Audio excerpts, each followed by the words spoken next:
ఇలా సర్దార్ పటేల్ కు దేశానికి అనుబంధం ఒక రకమైతే సర్దార్ పటేల్ కు తెలంగాణ రాష్ట్రానికి ప్రత్యేకమైన అనుబంధం ఉంది.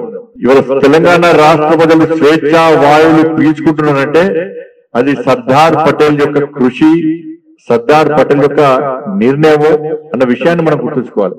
తెలంగాణ మొన్న సాధించుకున్న ఉద్యమ చరిత్ర వేరు, అంతకుముందు ఉద్యమ చరిత్ర వేరు. దాన్ని పూర్తిగా తీసుకునే మలిదశ ఉద్యమాన్ని ప్రారంభించి ఇలా మనం బలిదానాలు కూడా సిద్ధమై తెలంగాణ రాష్ట్రాన్ని సాధించుకున్నాం.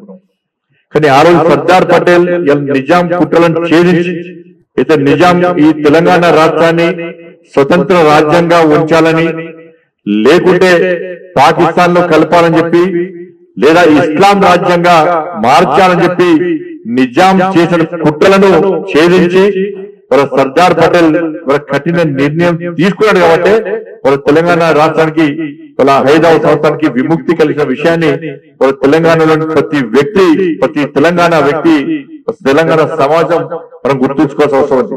ఆ రోజు సర్దార్ పటేల్ కఠిన నిర్ణయం తీసుకోకుంటే ఈ రోజు తెలంగాణ రాష్ట్రం ఒక పాకిస్తాన్ లో, ఒక బంగ్లాదేశ్ లో, ఒక శ్రీలంకనో, ఒక ఆకలి రాజ్యంగా తిండికి లేక తిప్పలు వరకు ఒక బిచ్చమెత్తుకునే పరిస్థితి, ఆకలి కేకలతో తల్లడిల్లే పరిస్థితి తెలంగాణకు వచ్చేదన్న విషయాన్ని మనం గుర్తుంచుకోవాల్సిన అవసరం ఉంది.